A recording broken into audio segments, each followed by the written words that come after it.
Exclu du mariage de ma sœur, je suis parti en vacances. Quand le mariage s'est effondré, alors que je profitais de mes vacances, me relaxant et loin des soucis de la vie quotidienne, les choses à la maison s'effondraient. La planification du mariage de ma sœur Émilie a atteint un point critique. Dans ce moment de chaos, ma famille a essayé frénétiquement de me joindre, en envoyant des messages et en appelant sans cesse, comme si je pouvais résoudre la situation, à distance. J'étais assis là, les yeux rivés sur mon écran, le calme de mon évasion contrastant avec l'urgence de mon téléphone. J'ai ouvert le message texte d'Émilie, et je me suis retrouvé à le lire pour la 5e fois. C'était une déclaration simple. La liste des invités était finalisée, et il devait y faire quelques coupes difficiles, en espérant que je comprendrais la situation délicate. Des coupures dures. L'expression résonnait dans mon esprit. Comment pourrais-je, moi le frère, être considéré comme une coupure dure? Je n'étais pas un cousin éloigné qu'il voyait à peine, ni une vieille connaissance de la famille qui réapparaissait après des années. J'étais, après tout, elle, le frère. L'ironie était flagrante. Émilie n'était pas seulement ma sœur. C'était la même sœur que j'ai aidée à traverser chaque crise à laquelle elle était confrontée. J'étais là dans vos moments de chagrin, dans chaque instant de doute professionnel ou personnel. Et maintenant, après toute cette histoire, ils m'ont tout simplement coupé les vivres. Ils m'ont traité comme une simple considération secondaire, quelqu'un dont on pouvait facilement se débarrasser.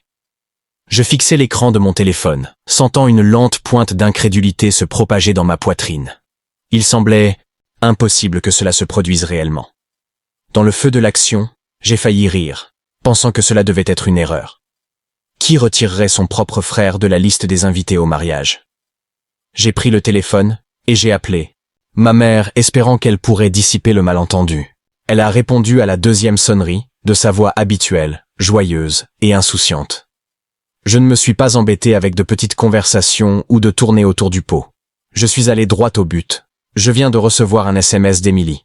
Elle dit que la liste des invités est finalisée et que je n'y figure pas. Il y eut une pause, juste assez longue pour confirmer mes pires soupçons. Puis, un soupir résigné. « Oh mon Dieu !» soupira ma mère. Elle utilisait toujours cette voix, ce ton qui essayait de m'apaiser et en même temps de me faire sentir comme si j'étais irrationnel. Il répétait sans cesse la même phrase. « Ce n'est qu'un mariage. N'en fais pas tout un plat. Ce n'est qu'un mariage. » Comme si mon absence le jour le plus important de la vie de ma sœur était quelque chose d'insignifiant. J'ai senti une chaleur vive et tourbillonnante monter dans mon estomac. Un mélange de choc et de colère. D'une voix inhabituellement calme, j'ai demandé « Maman, je suis son frère. Comment se fait-il que je ne sois pas invité au mariage de ma propre sœur ?» Elle a émis un bruit de tic-tac, ce bruit impatient qu'elle utilisait pour me traiter comme si j'étais un enfant en train de faire une crise de colère. Elle a essayé de justifier cela en disant que ce n'était pas personnel et qu'il devait garder une liste d'invités restreinte. Je l'ai interrompu. « Maman, je l'ai interrompu. Je viens de voir le post Instagram d'Émilie. Elle a invité 150 personnes. » Il y eut un silence suivi d'un rire forcé. « Eh bien, tu sais comment les choses sont. Les mariages coûtent cher. Et peut-être ont-ils supposé que cela ne te dérangerait pas de sauter celui-ci, » balbutia-t-elle, cherchant de nouvelles excuses. En entendant ces excuses boiteuses, j'avais l'impression d'avoir reçu un coup, 2 points dans l'estomac. Ce n'était pas seulement l'exclusion, c'était le manque de respect, l'hypothèse que je m'en ficherais.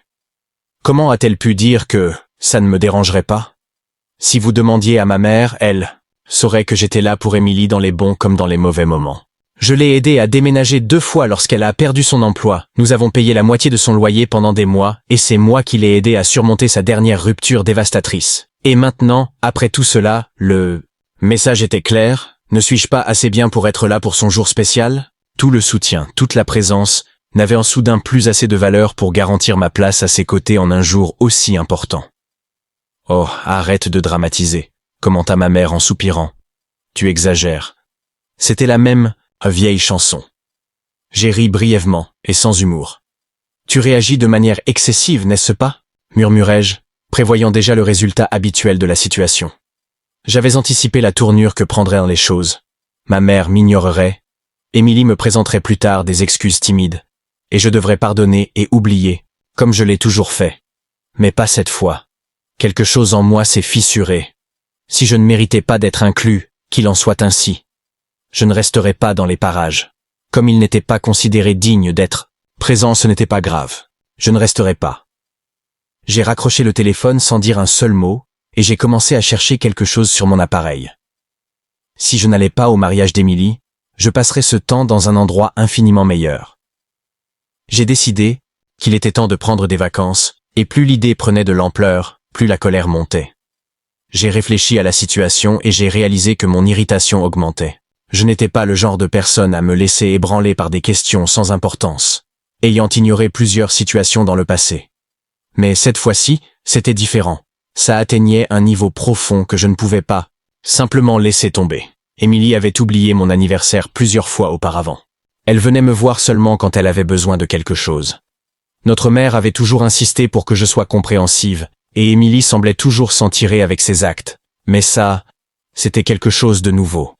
Ce degré d'indifférence était sans précédent venant de leur part. J'ai refusé de rester assise dans la tristesse pendant que ma sœur et le reste de la famille célébraient un joyeux mariage, sans moi. Si je n'étais pas assez important pour être là pour les bons moments, donc je n'étais pas non plus nécessaire là-bas en cas de problème. J'ai pris mon carnet et j'ai commencé à chercher des billets d'avion. Si Émilie devait passer le jour le plus heureux de sa vie, je prévoyais de passer les 7 meilleurs jours de la mienne. Il a fallu moins d'1 heure pour finaliser la planification et faire la réservation. J'ai trouvé un hôtel de luxe tout compris dans les Caraïbes, dans une suite avec vue sur l'océan. Cette fois, le voyage n'était pas seulement un moment de repos, c'était une déclaration. Je ne partais pas simplement en vacances, j'envoyais un message clair. Je voulais qu'ils comprennent que mon absence ne serait pas ressentie par un deuil, mais par une protestation silencieuse et luxueuse. Au moment où le week-end du mariage est arrivé, j'étais déjà dans un avion. Alors qu'ils se préparaient pour la cérémonie et la fête, je devenais de plus en plus distant, physiquement et émotionnellement. J'ai immédiatement commencé à apprécier le voyage, en sirotant du champagne assis dans le confort de la première classe. Chaque bulle et chaque moment passé dans le siège inclinable était une petite victoire, un contraste frappant avec la précipitation et le stress probable du grand jour d'Émilie.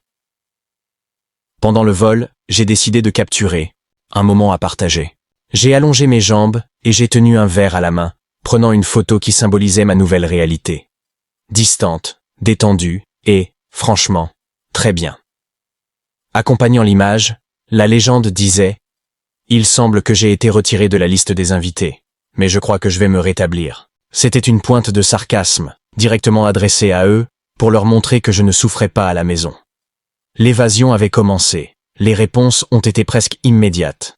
Mes cousins ont envoyé des émojis rieurs, tandis que ma tante, la seule personne raisonnable de la famille, a commenté « Tant mieux pour toi ». Elle a ajouté que j'aurais dû l'emmener avec moi. Les réactions ont été diverses, mais toutes ont montré que le message avait été reçu. Mais la réponse la plus notable est venue de ma mère. Elle m'a envoyé plusieurs messages d'affilée. L'un d'eux a dit « Où es-tu » Un autre « Regrettes-tu profondément de ne pas avoir été au mariage de ta sœur » Et il a terminé par « Maman, tu agis de manière cruelle ». J'avais à peine commencé à envoyer ma réponse que j'ai décidé de ne pas utiliser de mots. Au lieu de cela, j'ai envoyé une photo de la plage, avec du sable blanc, un océan bleu cristallin et un paysage de carte postale. Une image vaut 1000 mots. Puis j'ai raccroché le téléphone. Cette fois, je ne laisserai pas leur culpabilité m'atteindre.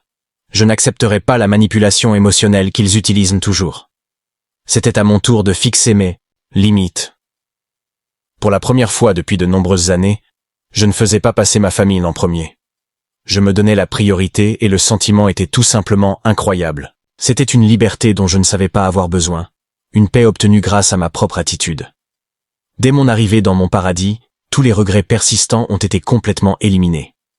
En sortant de l'aéroport, la brise chaude de l'océan m'a enveloppé, apportant avec elle le parfum du sel et des fleurs tropicales. C'était un soulagement, une confirmation que j'étais exactement là où j'étais censé être. Le poids des attentes et des déceptions familiales s'est tout simplement dissipé dans l'air salé. Cet endroit était un sanctuaire, un monde à part du chaos que j'avais laissé derrière moi. Une voiture privée m'attendait, prête à m'emmener au complexe. C'était un SUV noir élégant, équipé de serviettes fraîches et d'eau en bouteille sur les sièges arrière. Oui, cela semblait bien mieux qu'un mariage familial tumultueux. Alors que nous roulions le long de la côte, je réfléchissais à la sagesse de ma décision. De retour à la maison, ma famille était probablement plongée dans les préparatifs du grand jour, ma mère trouvant des excuses pour mon absence, ma sœur riant avec les demoiselles d'honneur, sans même me prêter une seconde attention. Mais là, c'était moi la priorité. Le complexe semblait tout droit sorti d'un rêve. Le hall principal était agrémenté d'immenses palmiers en fleurs, sous une architecture massive en plein air, qui invitait la brise de l'océan. Le niveau de service était impeccable, du genre où l'on vous accueille avec un cocktail rafraîchissant, avant même de vous enregistrer. Chaque détail respirait le luxe et l'attention. C'était l'antithèse de ce que je ressentais pour ma famille, un ajout facultatif, facilement éliminé. Là, j'étais un invité d'honneur, apprécié et bienvenu. Ma chambre était irréelle.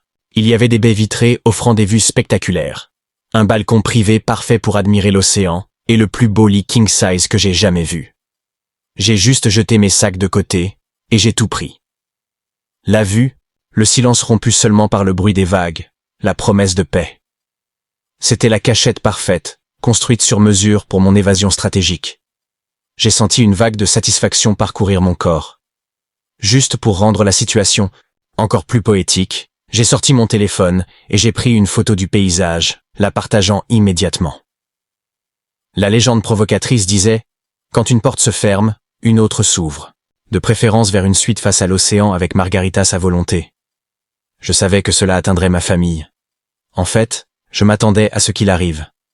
Pour la première fois, ils pouvaient comprendre ce que c'était que d'être abandonné. Et je commençais juste à retrouver ce sentiment. La première journée complète de mon voyage a été tout simplement fantastique. J'ai commencé la matinée avec le service en chambre, qui comprenait des crêpes moelleuses, des fruits frais et un café si merveilleux qu'il a gâché toutes les tasses que j'avais bues auparavant. Il n'y avait pas de précipitation, pas de chichi, juste le luxe tranquille d'être servi dans le confort de ma suite. C'était un réveil digne d'un roi, pas d'un frère indésirable. Chaque bouchée de crêpes et chaque gorgée de café parfait était un petit acte de défi, et silencieux. Je me faisais plaisir, et je ne me sentais pas du tout coupable. J'ai passé toute la journée à faire exactement ce que je voulais. Aucune responsabilité, aucune tourmente familiale. Juste moi, l'océan et le temps concentré uniquement sur mon propre plaisir. Je me suis permis d'être complètement égoïste, ce que j'ai rarement fait dans ma vie, en mettant toujours les besoins des autres, en particulier ceux d'Émilie, en premier point nageur, lire sur la plage, marcher sur le sable, tout à mon rythme. C'était une liberté enivrante. L'absence de drame me pesait. C'était ma journée, à ma façon. L'après-midi, je me prélassais sur une chaise longue au bord de la piscine à débordement, un martini frais à la main, regardant les vagues déferler doucement sur le rivage, lointain. La vue panoramique sur la mer se fondant dans la piscine était fascinante. C'était une image de sérénité et de perfection. J'ai ressenti un profond sentiment de paix et de contentement. C'était le genre de journée que je n'aurais jamais eu si j'avais été au mariage. Je vérifiais mon téléphone de temps en temps, mais ce n'était pas pour prendre des nouvelles de ma famille. C'était pour voir le nombre croissant de réponses à mes publications de vacances. Les commentaires étaient en or. Les gens réagissent à mon évasion. Le cousin Jake me demandant où j'étais. Tante Lisa commentant que je me la pétais, ce avec quoi j'étais complètement d'accord. Et un vieil ami d'université disant « Mec, invite-moi la prochaine fois ». Les réactions ont été amusantes et ont validé mon choix. J'étais sous les projecteurs, mais cette fois, à mes propres conditions. Finalement, j'ai reçu une notification qui m'a fait sourire. C'était celui d'Émilie. Elle avait vu mon article, mes posts. Ah, maintenant elle faisait attention. Je pouvais facilement imaginer sa réaction, assise dans la suite nuptiale, sirotant peut-être du champagne bon marché, en parcourant Instagram. Cela a dû être un vrai plaisir pour elle de me voir vivre ma meilleure vie, alors qu'elle était probablement inquiète à propos de son propre mariage. C'était bien. Je me suis penché en arrière, j'ai pris une autre gorgée de ma boisson et je me suis dit « Profite bien de ta journée spéciale, ma sœur. J'espère que ce sera tout ce que tu voulais. » Cependant, alors que le soleil commençait à se coucher, quelque chose d'inhabituel commença à se produire. Mon téléphone a commencé à exploser. Au début, je l'ai ignoré, pensant que c'était juste plus de gens qui réagissaient à mes photos de paradis. Mais les notifications ne se sont pas arrêtées. Elles sont arrivées à une fréquence alarmante. Il y avait une urgence différente à leur égard. Quelque chose n'allait vraiment pas. C'est alors que j'ai remarqué ces noms. Maman, Émilie, cousin Jake, même oncle Rob. Appel après appel, les messages n'arrêtaient pas. J'ai levé un sourcil. La curiosité commençait à prendre le dessus sur le désir de les ignorer. Toute ma famille semblait paniquer et essayait de me contacter. Qu'est-ce qui pouvait être si important pour que tout le monde me cherche frénétiquement, ce qui aurait dû être le jour le plus heureux de la vie d'Emily? J'ai finalement ouvert mon téléphone, prêt à affronter tout ce qui allait arriver. Le premier texte que j'ai vu venait de ma mère. Elle a dit « Appelle-moi, c'est une urgence. Il y a une urgence de mariage. » Je soupirais, me demandant sincèrement si cela m'importait vraiment. Une partie de moi voulait rire, l'autre ressentait une satisfaction froide. C'était mon tour d'être la priorité dans la crise. Mais j'étais à l'autre bout du monde.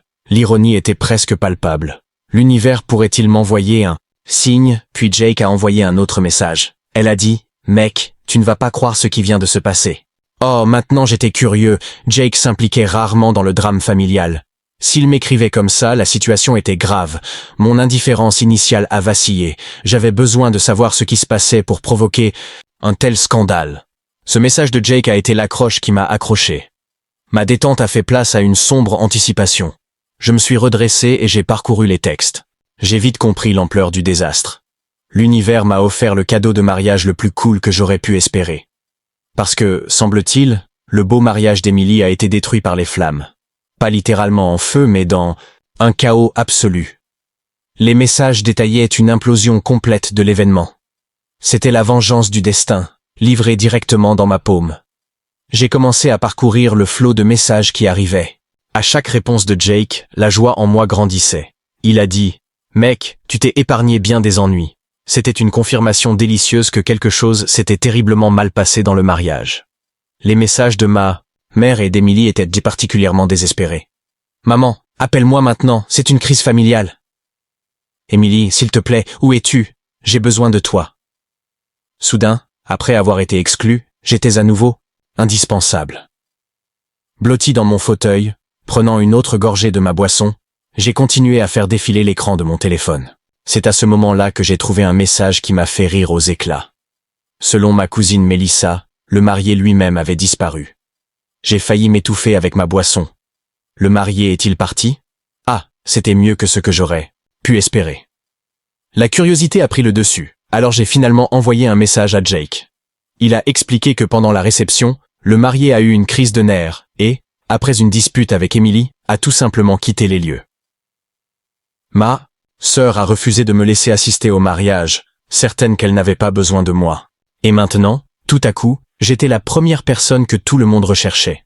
J'entendais déjà la voix de ma mère dans ma tête. « Tu dois arranger ça. Emily est dévastée. » Oui, non, merci. J'ai ouvert le message d'Emily. « S'il te plaît, réponds au téléphone, j'ai besoin de toi. » Oh, tout à coup, j'étais important. J'ai pris une grande inspiration et j'ai répondu par une seule phrase. « Désolé, j'ai été un peu occupé à apprécier ma réaction. Excessive. J'espère que le mariage a été amusant. » Et puis j'ai bloqué le numéro. Le lendemain matin, je me suis réveillé au son des vagues sur la plage. Le parfum de la mer et des fleurs exotiques flottait à travers les portes ouvertes du balcon. Je me suis étiré, et pendant un merveilleux moment, j'ai presque oublié le chaos à la maison. Presque. Alors j'ai regardé mon téléphone. Même si j'en ai bloqué la plupart, j'ai quand même eu plus de 20 appels manqués provenant de numéros inconnus. Ils ont tout essayé pour me contacter. Plusieurs messages vocaux étaient arrivés, surmontant les blocages. Malgré mon meilleur jugement, j'ai cliqué sur le premier pour écouter. C'était la voix hystérique de ma mère. « Je ne sais pas ce que tu fais, mais ce n'est pas le moment de faire une de tes crises. Ta sœur est dévastée, et on a besoin de toi ici. Cette famille doit se rassembler maintenant. » J'ai levé, les yeux au ciel avant de supprimer. Audio suivant. C'était Emily, en pleurs. « Je ne comprends pas pourquoi tu agis comme ça. Tu es mon frère, j'ai besoin de toi. S'il te plaît, rappelle-moi. » J'ai cliqué sur supprimeur, ce qui suit m'a fait rire. Jake murmura, comme s'il se cachait dans un placard. « Mec, maman et tante Lisa prévoient de passer à ton appartement à ton retour, juste pour te le faire savoir. » Il a ajouté que ma grand-mère n'arrêtait pas de dire que le mariage était maudit parce que je n'étais pas là. C'était hilarant. J'ai sauvegardé l'audio et j'ai vu un message de Mélissa. « Ok, je sais que tu es en colère, et honnêtement, tu as raison. Mais tu dois savoir ce qui s'est passé après le mariage. Appelle-moi, tu vas adorer. Juste pour info, ta mère essaie de réunir la famille pour une discussion à ton retour. Mélissa. » Ok, je sais que tu es en colère, et honnêtement, tu le mérites. Mais tu dois savoir ce qui s'est passé. Appelle-moi. Tu vas adorer. Je lève un sourcil. Mélissa a toujours été la seule à avoir du bon sens dans la famille. Si elle pensait que j'avais besoin d'entendre quelque chose, ça en valait probablement la peine. Alors, contre mon meilleur jugement, je l'ai appelée. « Mon Dieu, tu as enfin répondu !» s'exclama-t-elle, incapable de cacher sa joie. « D'accord. Tu es assis ?»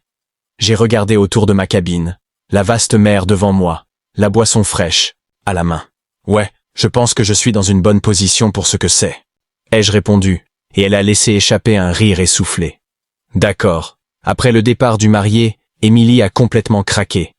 Ce n'était pas juste quelques larmes, elle criait, pleurait et jetait des objets sur les garçons d'honneur. J'ai cligné des yeux. « Attends, quoi ?» Mélissa a ri. « Oui, elle disait que c'était toujours toi qui réglais les problèmes quand Émilie traversait une crise. Que si tu avais été là, tu aurais parlé aux fiancés ou tu t'aurais occupé de tout, comme toujours. » J'ai éclaté de rire. Alors, laissez-moi bien comprendre. La même famille qui m'a empêché d'aller au mariage me reproche maintenant de ne pas avoir été là pour le sauver. « Oh, ça va mieux », Mélissa a commenté. Maman a dit à tante Lisa qu'elle agissait de manière ridicule, et elles ont alors commencé à se battre bruyamment. Grand-mère s'est jointe à la bagarre, disant qu'Émilie avait provoqué cela en offensant le ciel en ne m'invitant pas. J'ai failli laisser tomber mon verre en riant. Mélissa riait maintenant. Grand-mère a fait la leçon à Émilie devant tout le monde en disant « Si tu avais mieux traité ta famille, tu ne serais pas seule dans ta robe de mariée en ce moment. » Je me suis penché en arrière en souriant.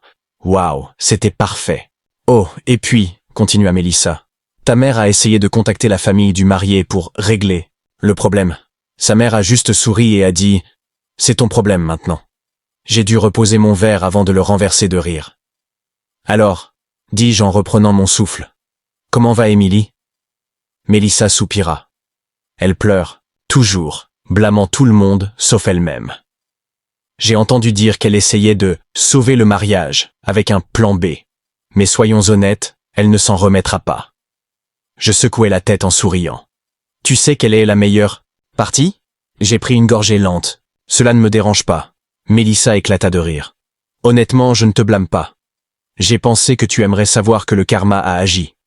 Oh, j'adore entendre ça, j'ai commenté en souriant. Merci pour la mise à jour, Mélissa. Pas de problème, répondit-elle. Bon voyage. Et pour info, tu as bien fait. J'ai raccroché. Plus heureux que je ne l'avais été depuis des années. Voulaient-ils un mariage sans moi ? Maintenant, à cause de leur propre égoïsme, ils ont eu un désastre. J'ai pris mon verre, je l'ai levé vers le ciel, et j'ai porté un toast à la meilleure décision que j'ai jamais prise. Alors, je me suis retourné, j'ai raccroché le téléphone, et je me suis détendu dans ma cabine. Je laisse l'air de la plage emporter le reste de ma frustration. Pendant le reste de la journée, je n'ai pas regardé mon téléphone. J'ai réservé une croisière au coucher du soleil, profité de la brise et pris un dîner spectaculaire. Pendant que ma famille ramassait les morceaux de la tragédie, je savourais le meilleur steak. Pendant un moment, je me suis demandé si je devais me sentir désolé. Mais je me suis ensuite souvenu qu'elle m'avait laissé de côté sans hésitation. Non. J'ai bu mon vin, j'ai eu la dernière vue sur la mer et je l'ai posté avec la légende « Zéro regret ». Avec un sourire satisfait, j'ai raccroché le téléphone. Laissez-les régler leurs propres problèmes. J'en avais marre d'être le plan B. Je me suis réveillé en me sentant plus léger que je ne l'avais été depuis des années. Aucune culpabilité, aucune appréhension, aucune urgence familiale que j'aurais dû résoudre seul. Le bruit des vagues, une journée entière de repos. J'ai commandé le petit déjeuner et, par curiosité, j'ai rallumé le téléphone. Grosse erreur, les notifications ont explosé. Maman. Arrête de faire l'enfant, appelle maintenant. Émilie. Je n'arrive pas à croire que tu fasses ça, tu es tellement égoïste. Maman. Ce n'est pas drôle, Émilie a le cœur brisé, tu t'en fiches. Numéro inconnu. Tante. Nous devons régler ce problème avant qu'il ne soit trop tard. Je soupirais et secouais la tête. C'était incroyable à quelle vitesse ils sont passés de l'ignorance à l'attente que je règle le problème. Puis, un message a attiré à mon attention. Mélissa. D'accord. Je sais que tu ignores tout le monde, mais s'il te plaît, lis ceci. Ta mère essaie de réunir la famille pour une discussion à son retour. Je te tiens au courant. J'ai presque ri. Oh, ils ont supposé que je reviendrais comme si de rien n'était? Est-ce que je ferais comme si leur culpabilité m'avait atteint et que tout avait disparu? Ouais, ça n'arrivera pas. J'ai répondu à Mélissa. Merci pour l'information. Mais je ne serai pas là.